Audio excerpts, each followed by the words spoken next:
Boa noite, a paz de Cristo. Você tem sede de quê? Tem uma música dos Titãs, os jovens aí gostam, né? Você tem sede de quê? Você tem fome de quê? Mas o nosso lance hoje não é o Titãs, é a palavra de Deus. E o primeiro versículo que nós vamos ler é Salmos. Nós cantamos hoje já esse versículo, mas vamos conferi-lo agora. Salmos 42, 1 e 2. Esse salmo foi escrito pelos filhos de Coré. Eram cantores no templo. Os filhos de Coré são os que sobraram da família desse homem chamado Coré, porque essa família foi praticamente aniquilada, com a exceção desses que sobraram, juntamente com os familiares de Datã e Abirão, que se revoltaram contra a autoridade de Deus delegada a Moisés e a Arão, que conduziram o povo de Israel. Então diz assim esse texto, Salmos 42, 1 e 2. Como suspira a corça pelas correntes das águas, assim por ti, ó Deus, suspira a minha alma. A minha alma tem sede de Deus, do Deus vivo. A minha alma tem sede de Deus, do Deus vivo. Já no Salmo 63, quem escreve é Davi. Salmo 63, no primeiro versículo. Ó Deus, Tu és o meu Deus forte, eu te busco ansiosamente. A minha alma tem sede de Ti, meu corpo te almeja numa terra árida, exausta, sem água. Vou ler novamente. Ó Deus, Tu és o meu Deus forte, eu te busco ansiosamente. A minha alma tem sede de Ti, meu corpo te almeja numa terra árida, exausta, sem água. Como eu vou beber agora uma água? Podem ficar com inveja. Ninguém está autorizado a levantar agora e beber água. Eu estive durante alguns dias na UTI do hospital de base, no ano de 2003, quando eu sofri um acidente sério, seríssimo de moto. Um caminhão passou por cima de mim, mais ou menos como passou por cima daquela criança que nós vimos no filme ontem, O Fazendeiro e Deus. E eu quebrei a bacia, quebrei vários ossos aqui, e esses ossos foram cortando lá dentro músculos e outros órgãos, a minha uretra. Fiquei 6 meses com aqueles ferros aqui, nessa região, deitado, imóvel. Depois tive que passar por várias cirurgias. Mas enquanto eu estava ali na UTI, depois que eu acordei do pronto atendimento que foi feito no hospital, eu tive muita sede. Muita sede. E o Marcos, marido da Vera, foi missionário no Ceará durante um bom tempo, ele trabalhava na UTI. E eu pedi água. E aí a enfermeira autorizou que a mulher viesse com um algodão embebido em água e passou assim nos meus lábios. Falei, mas só isso? Ah, você não pode ainda beber água. Mas eu estou com sede.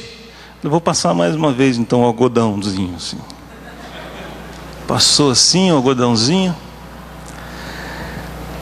A sede, embora nos incomode, é um bom sinal, que mostra que nós estamos vivos.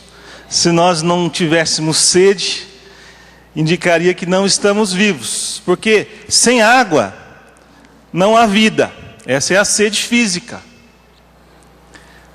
tanto nós quanto os outros animais irracionais.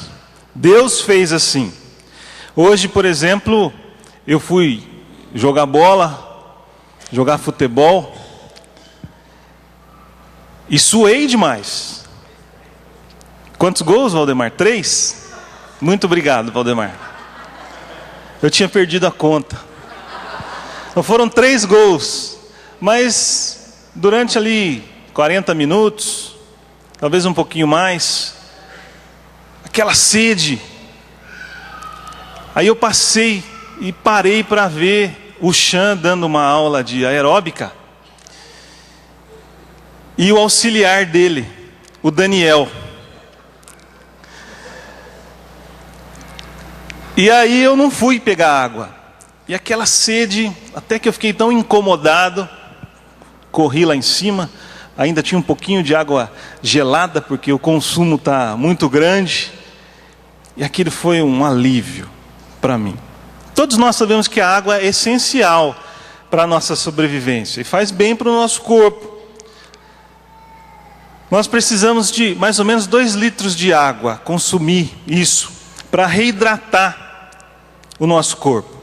Mais ou menos 8 copos, é o que indicam aí os médicos, para compensar aquilo que nós perdemos com a respiração, com o suor, na urina, nas fezes. Estive pesquisando isso para falar com certeza para vocês. O ser humano ele tem mais ou menos 70% de água. Quando é bebezinho tem mais. Vai ficando velho, vai murchando, vai ficando com menos água no corpo. Por isso que é a indicação de que os idosos devem tomar bastante água, para que não forme pedra nos rins.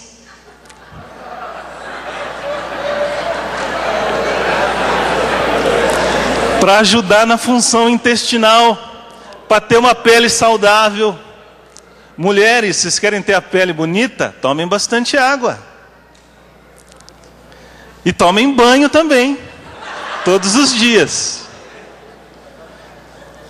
Se nós ficarmos 5 dias sem beber água, nós morremos. No entanto, nós podemos ficar até 8 semanas sem comer, bebendo água. Foi o que aconteceu com Jesus.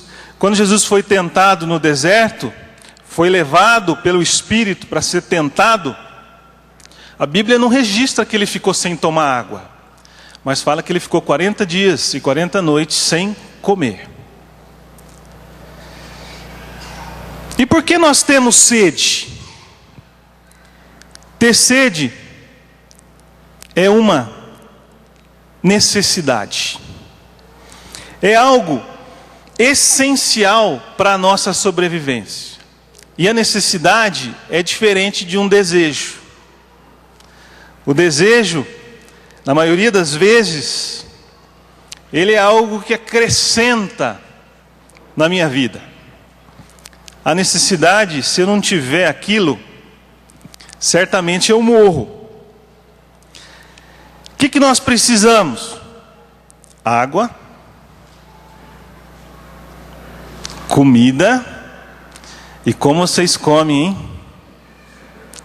Hoje, aquele bife de porco, aquele bife de pernil, roupas. Olha para quem está do teu lado aí, como ele está bonitinho, bonitinho, aí ó. Se arrumou para vir à reunião, para louvar a Deus.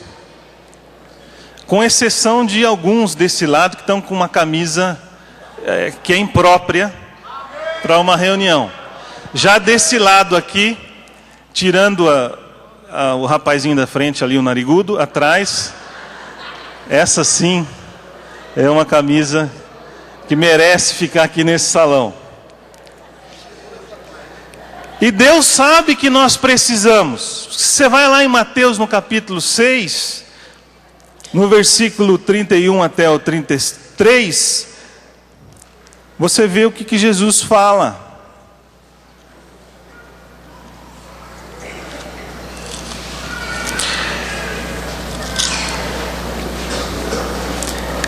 Portanto, o 31, não vos inquieteis dizendo, que comeremos? Necessidade. Que beberemos? Necessidade. Com que vestiremos? Necessidade. Porque os gentios é que procuram todas essas coisas, pois vosso Pai Celeste sabe que necessitais de todas elas. Buscai, pois, em primeiro lugar o seu reino e a sua justiça, e todas estas coisas vos serão acrescentadas. 2 vezes Jesus pediu água. Primeiro para a mulher samaritana, quando ele a encontra ali, no poço de Jacó. Dá-me de beber, de Jesus, capítulo 4 de João. E na cruz, João 19, Jesus disse, tenho sede. Tenho sede. Diz aí, no versículo 28, vendo Jesus que tudo já estava consumado, para se cumprir a Escritura, disse, tenho sede. E o que dizia a Escritura? No Salmo 69, versículo 21, que por alimento me deram fel, e na minha sede me deram a beber vinagre. Foi o que deram a Jesus na cruz, vinagre. Você já bebeu vinagre? Vinagre mata a sede? Tenho sede, disse Jesus. E assim como a água é essencial para a nossa vida física, a presença de Deus é fundamental, necessária para a nossa vida espiritual. Porque o próprio Deus nos criou com uma necessidade que só Ele pode satisfazer. Quando Jesus disse, tenho sede, eu tenho certeza que essa declaração extrapola o físico.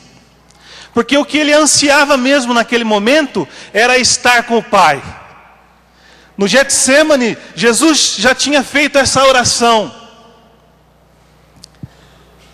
Ele prostrou-se, orando e disse, meu Pai, se possível, passe de mim este cálice, afaste de mim este cálice, todavia não seja como eu quero, e sim como tu queres. Aí Jesus declarou a necessidade que ele tinha de estar junto do Pai. E nós também somos totalmente dependentes dele. Não podemos viver sem Deus.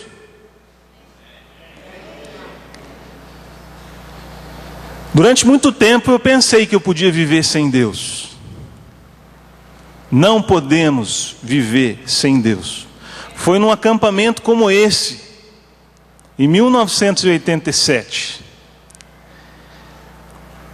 que eu entendi essa sede, que não era a sede física, mas era a sede de Deus para que houvesse salvação da minha vida. Qual é a minha necessidade?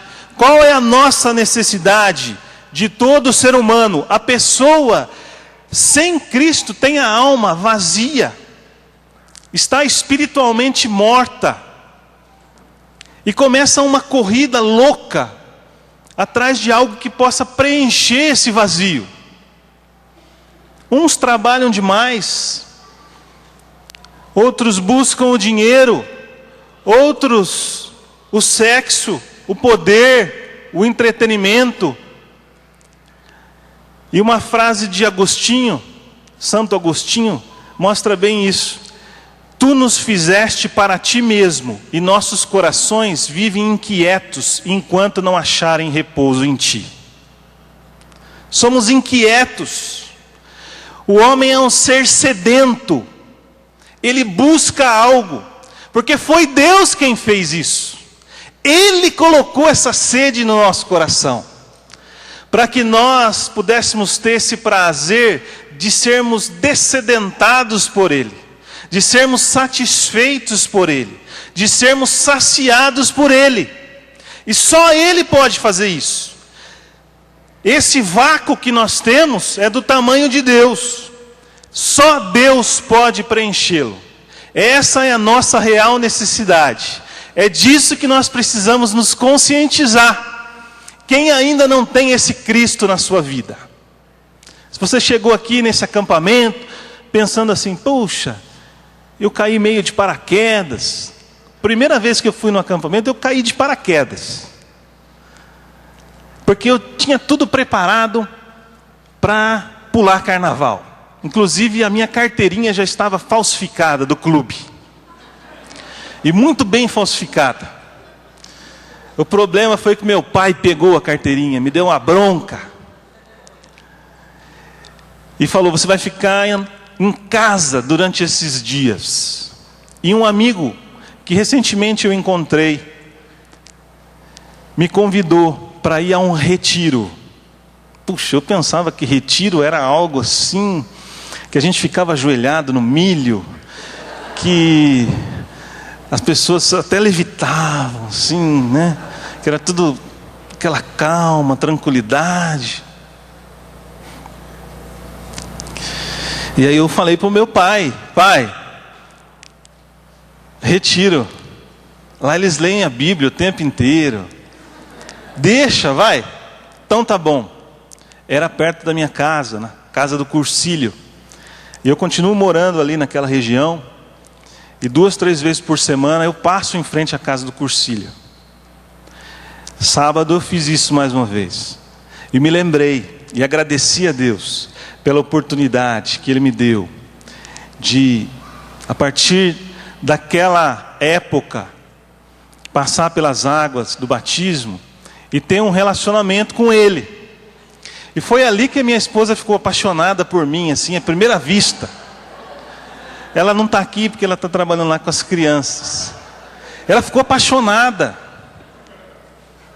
E eu tive que me conter, assim.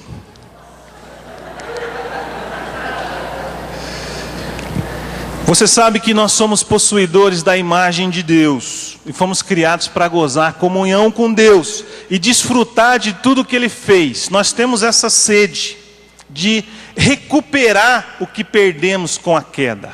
Com o pecado de Adão, que é a rebelião, que é achar que pode viver sem Deus, isso nos afeta. Porque o homem foi criado à imagem e semelhança de Deus.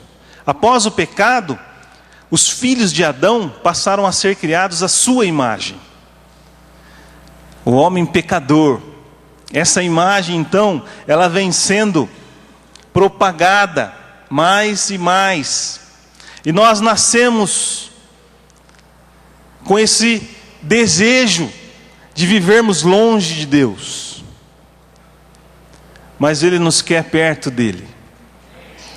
Por isso Ele nos enviou Jesus, que é o caminho, a verdade e a vida, que nos leva até o Pai, que nos reconcilia com Ele. Através da sua morte na cruz, nós temos uma chance de recuperarmos isso que foi perdido na queda, e de sermos enxertados na família, onde Jesus é o Filho original.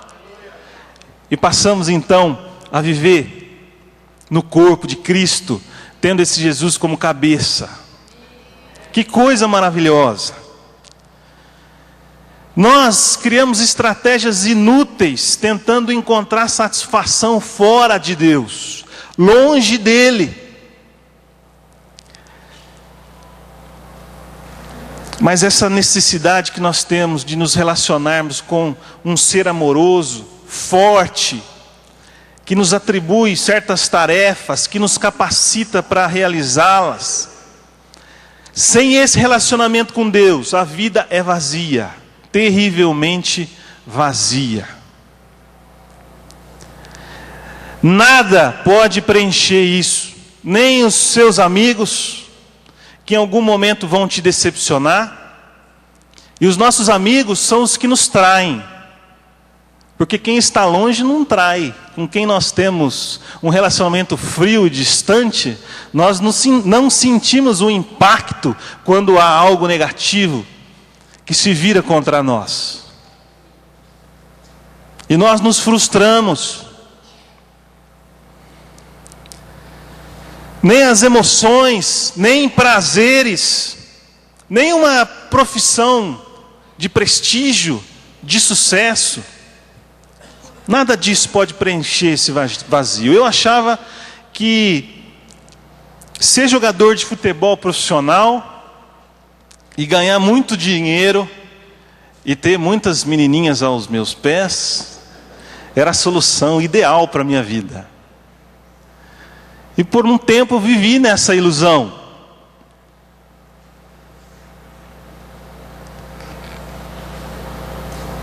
Alguns demoraram mais tempo nessa ilusão.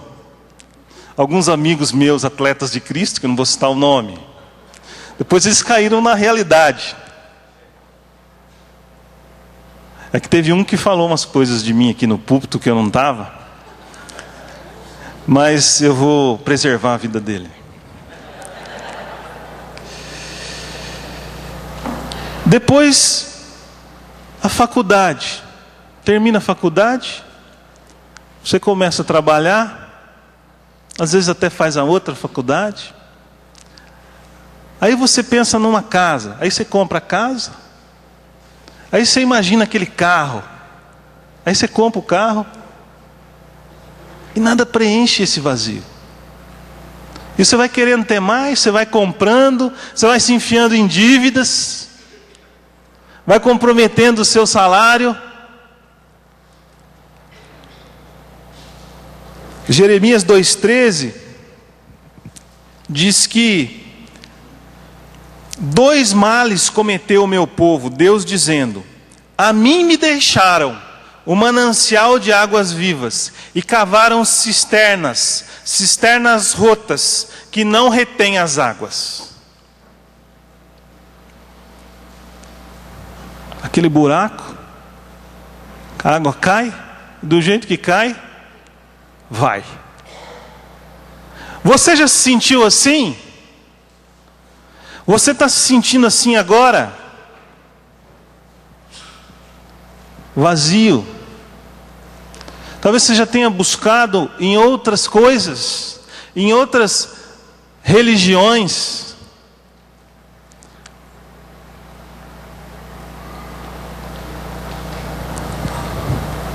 Adão e Eva deveriam ver em Deus esse ser forte, a quem teriam de recorrer sempre. Quem poderia e pode satisfazer a nossa alma, sem pedir nada em troca. Eu comecei há aproximadamente um mês, me reuni com um jovem que frequenta aqui, que tem câncer no pulmão.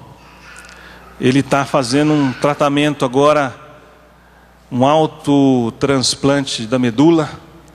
Ele tirou a medula óssea, e está fazendo o 3º tratamento de quimioterapia. Esse 3º, violento. A resistência dele vai cair praticamente a 0.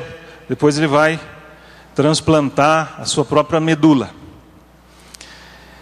E eu estava em casa uma tarde, e ele disse: eu queria conversar com você. Falei: estou te esperando.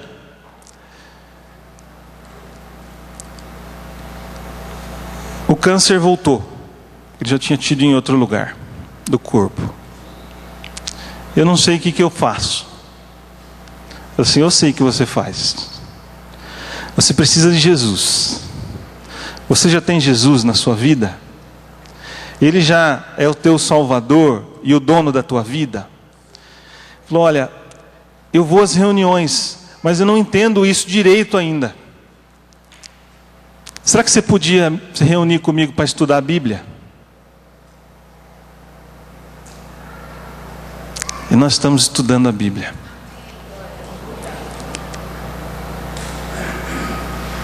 E aí eu abro no livro de João e pergunto assim para ele: você sabe para que Deus enviou Jesus ao mundo? E em João 3,17 diz que Jesus foi enviado ao mundo não para que julgasse o mundo, mas para que o mundo fosse salvo por ele. Pela graça nós somos salvos, mas pela graça eu não tenho que fazer nada? Não. Você tem que tomar uma atitude de crer que a obra que ele fez é para você. Independentemente de qual é o teu pecado, ele veio para mim, ele veio para você, para que nós fôssemos salvos. E o que ele fez pelo nosso pecado, que é o pecado da rebelião que origina todos os outros pecados? Quando João Batista viu Jesus passando, ele falou assim: eis o Cordeiro de Deus que tira o pecado do mundo.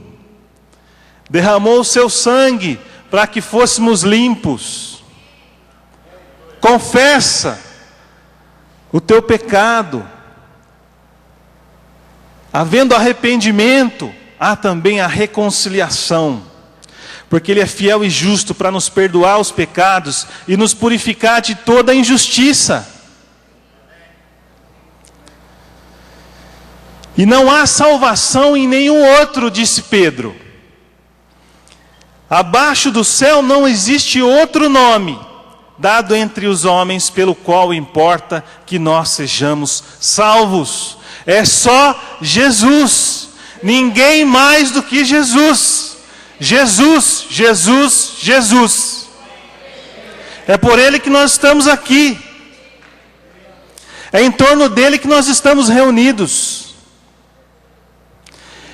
É esperando as suas promessas que nós nos encontramos aqui. É vendo a sua manifestação poderosa no nosso meio. É nos saciando dele. Jesus.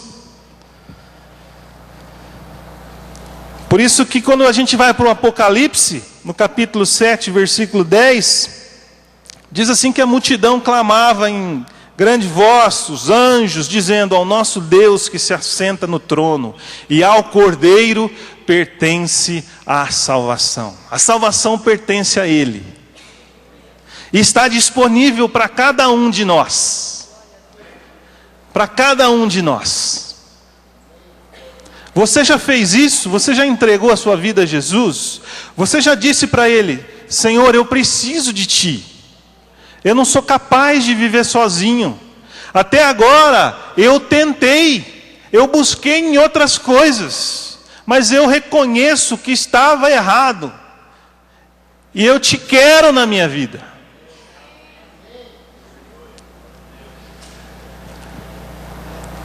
A todos quantos o receberam, João 1,12, deu-lhes o poder de serem feitos filhos de Deus, a saber, os que creem no seu nome. Porque nem todos são filhos. Todos nós somos criaturas de Deus, criados por Deus. Mas filhos são aqueles que recebem a Jesus, que abrem o seu coração e a sua vida para que Ele possa tomar conta. Esse passa a integrar a família, torna-se filho. Pergunta para quem está do teu lado: você já é filho de Deus? Filha de Deus? Ele nos transporta do império das trevas, diz lá em Colossenses, para o reino do Filho do seu amor. Ele nos leva à presença do Pai. E é interessante essa passagem, porque fala que as trevas têm um império, que é uma imitação do reino de Deus. Uma imitação barata do reino de Deus. Porque no nosso reino, onde estamos inseridos através de Cristo, tem um rei, que é Jesus. Tem uma linguagem, que é o louvor. Tem uma bandeira, que é o amor. Aqueles que não buscam em Cristo a satisfação interior, experimentam um sofrimento de alma, intenso, forte, que incessantemente os impulsiona a buscar um alívio imediato. muitas vezes nas drogas, na maconha, no crack, na cocaína, na heroína, na pornografia, nos vícios que nos prendem pela internet, e mentiras. Quando nós não gozamos de um relacionamento com Deus, esses prazeres físicos e intelectuais, que nos levam a atitudes de orgulho, a achar que somos mais que os outros, a nos colocarmos numa posição superior. Tudo isso é uma imitação da vida verdadeira.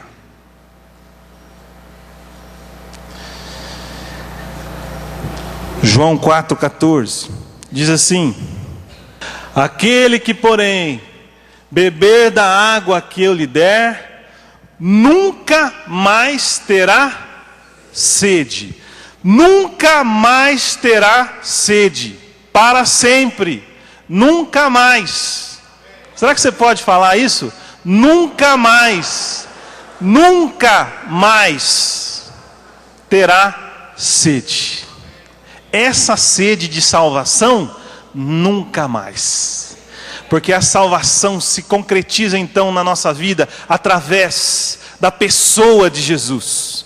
Não é através da CMC, não é através disso ou daquilo. Jesus chega. Então nós somos salvos. Somos salvos do quê? Somos salvos primeiro de nós mesmos, da nossa vaidade, do nosso eu. Somos salvos das trevas, da ação do inimigo.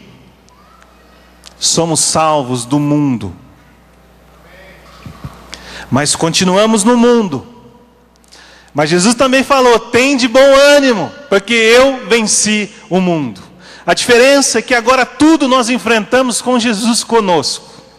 E isso não só dá sentido à nossa existência, como dá sentido a tudo aquilo que nós passamos a fazer, tendo Ele na nossa vida.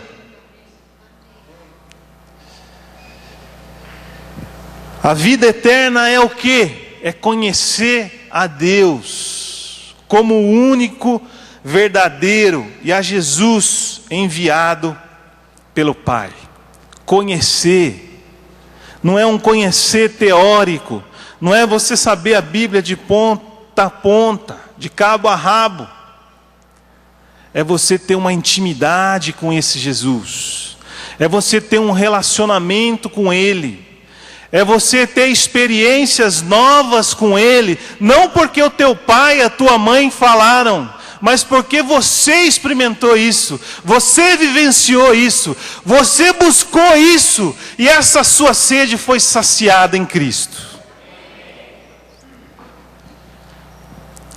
E também a sede de Deus, não para a salvação, mas para santificação.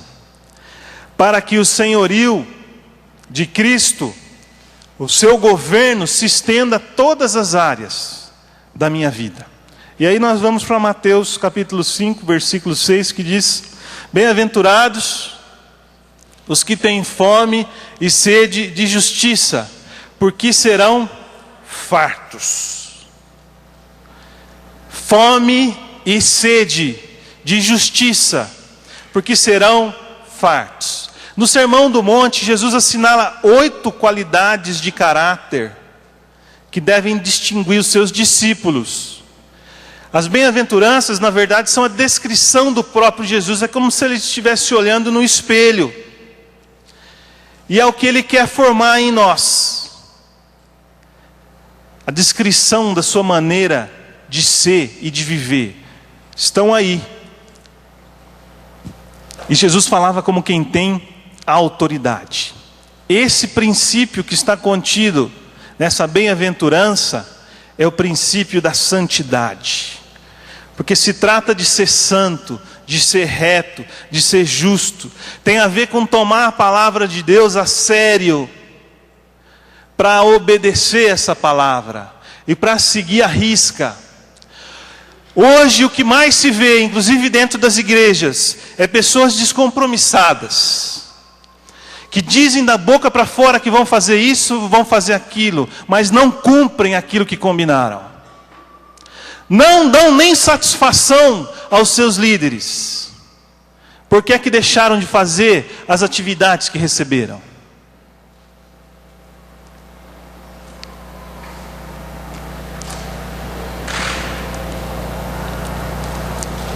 Santo é aquele separado para Deus.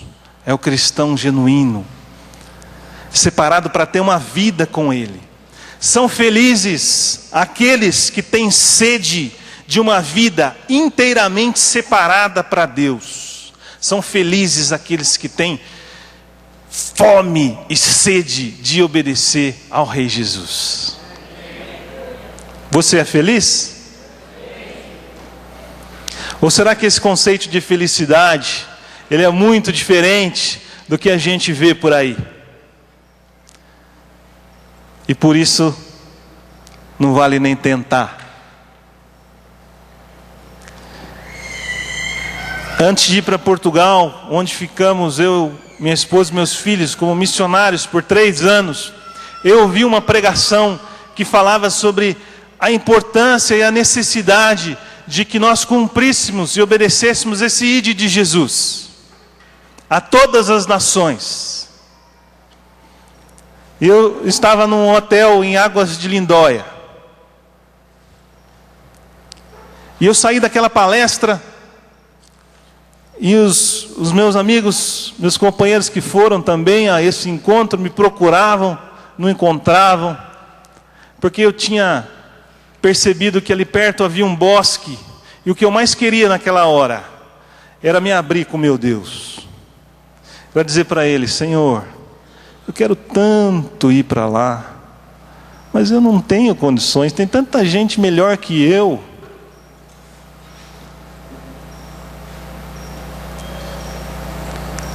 Eu não tenho, o que eu vou falar para aquele povo?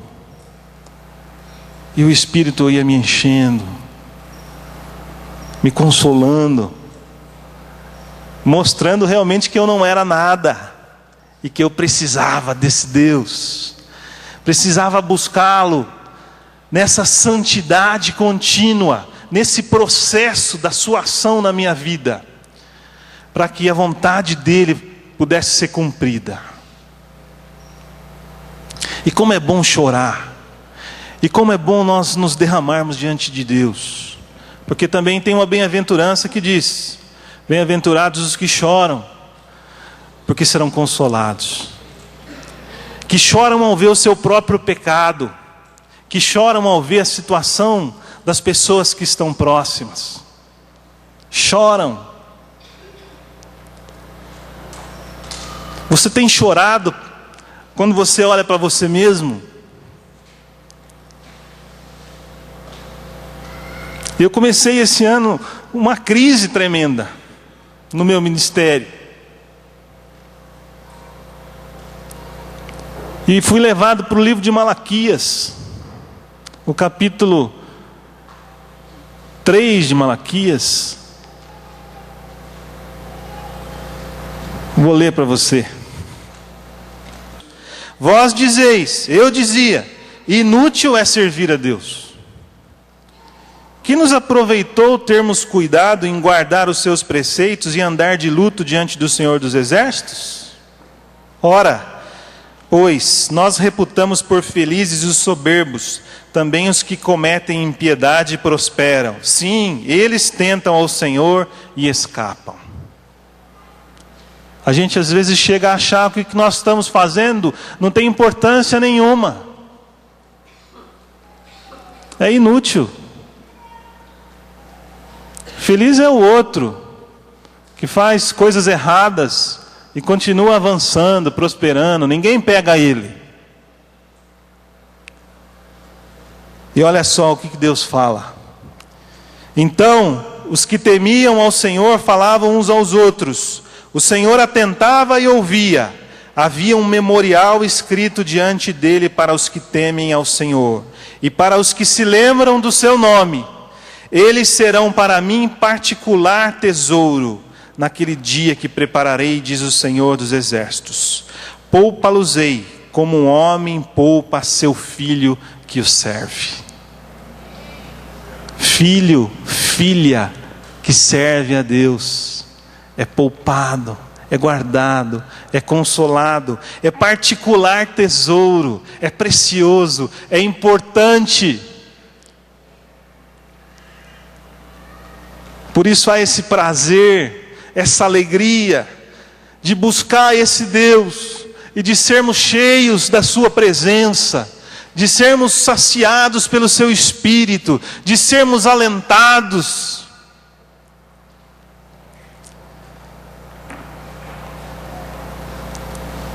Quando alguém experimenta essa salvação em Jesus, precisa agora avançar para essa vida de santidade, ser cada dia mais parecido com Cristo.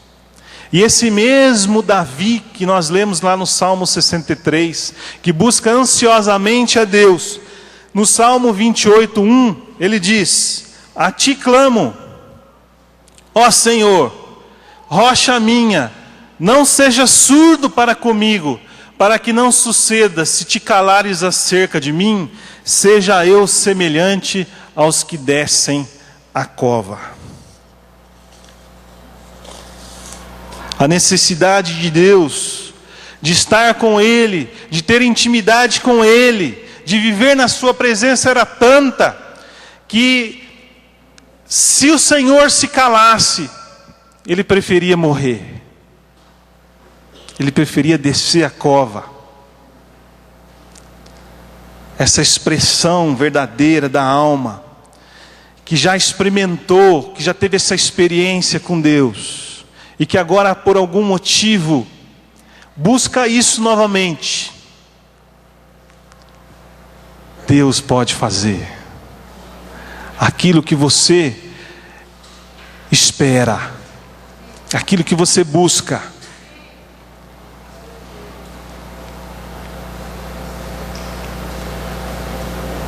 Deus também pode nos conscientizar dessa necessidade que nós temos de estar junto dEle, através de dificuldades, através de situações de sofrimento, de dores, de frustrações. É assim que buscaremos a Cristo, com a intensidade de uma pessoa sedenta. Mas será que o sofrimento é mesmo necessário? Isso que eu estou passando, nesta força, isso nos leva para perto de Deus, fortalece a nossa fé, nos impulsiona a amarmos ao nosso irmão, a estarmos mais próximo dele.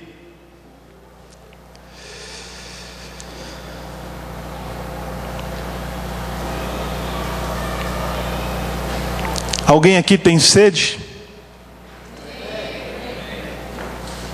Se alguém tem sede, venha a mim e beba. A minha alma tem sede de Deus, do Deus vivo. E aí eu te pergunto: tenho suspirado por Deus? Você tem suspirado por Deus? E uma pessoa que suspira, dá um suspiro aí. Durante esse suspiro, deu tempo de fazer o quê? Você pensou no quê? No ar que você puxou, né? E o que esse monte de ar que entrou no teu corpo fez? Se você estava com sono, deu uma acordada, não deu? Então faz de novo.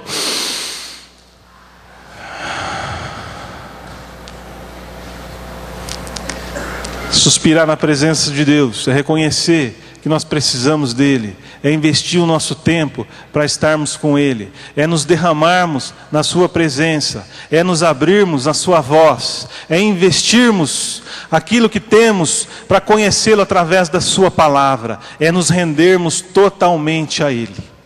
Você tem suspirado? por Deus? Você realmente está sedento por Jesus?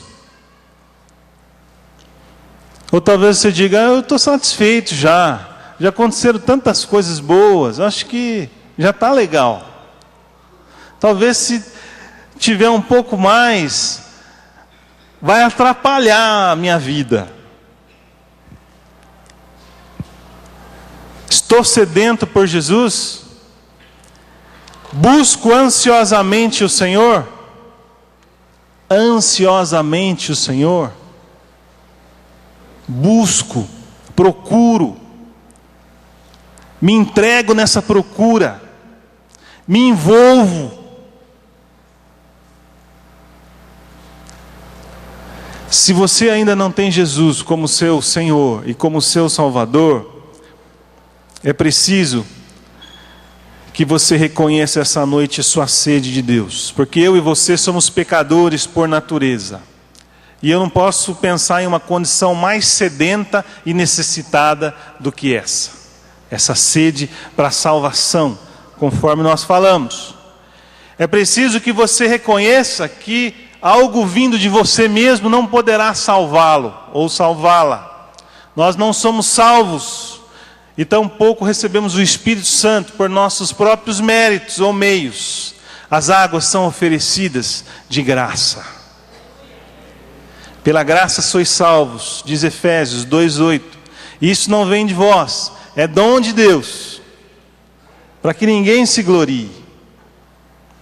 Toda a glória àquele que é a fonte da nossa salvação, que é uma pessoa, que é a pessoa de Jesus. Por isso nós devemos ir a Cristo, e não a uma religião. É somente pela fé em Jesus que recebemos essa salvação, essa fonte que transformará o nosso interior. Não resista. Com 16 anos, eu me entreguei a Jesus. Eu fiquei lembrando naquele filme ontem, quando aquele fazendeiro estava naquela reunião, e a hora que ele percebeu, ele já estava lá na frente. Foi assim comigo. O seu Abílio perguntou: quem quer se batizar? E eu pensei assim, eu não quero. O que a minha mãe vai pensar de mim? E a hora que eu vi, eu estava lá na frente. E no dia seguinte eu fui batizado. E aí um dia eu estava junto com um amigo do meu pai, que nos deu uma carona, que ia à comunidade. E minha mãe estava junto. E aí ele virou para minha mãe e falou assim: Dona Ana, parabéns pelo seu filho. Parabéns, por quê? E eu fui abaixando assim, né?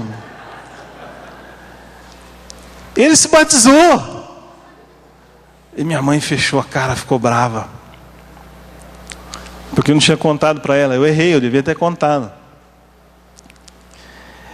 No domingo seguinte, ela foi à reunião para saber que tipo de lavagem cerebral tinham feito em mim. Minha mãe está aqui. Está cheia desse Jesus que a salvou. A minha irmã foi junto. Está em Cristo. E meu pai ainda vai vir. Porque ele também tem essa sede.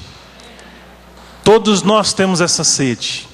Quando descobrimos isso e vamos a Cristo, Ele pode então nos saciar. Você que veio a esse acampamento, que não tinha ainda o encontro com Jesus, tem consciência dessa sede? Entendeu o que significa isso? Entendeu que Cristo pode te saciar e matar essa sede? Assim como nós temos a nossa sede física e somos dessedentados pela água, Jesus faz isso.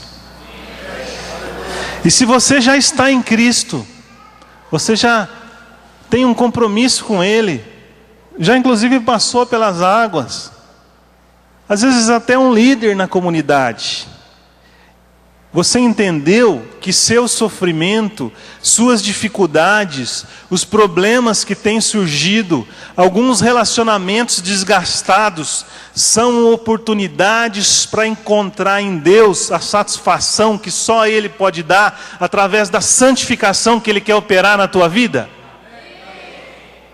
Não reclame, saia daqui dando graças. Ele tem um propósito, Ele vai cumprir o que Ele tem. Essa doença que às vezes tem te preocupado, confie no Senhor. Vocês prestaram atenção? O filme de ontem termina assim: confie no Senhor, entregue-se nas suas mãos, saiba que Ele tem o melhor, disponha-se ao tratamento que Ele quer operar em você. Ele sabe o que Ele está fazendo. E quanto mais nós reconhecemos a realidade dos nossos sofrimentos e as frustrações que temos no nosso interior, mais intensamente vamos nos sentir atraídos pela beleza desse Deus amoroso, que vem ao nosso encontro, corresponder com seu amor e com sua força, com ternura, aquilo que o nosso coração tanto necessita. Esse renovo de Deus,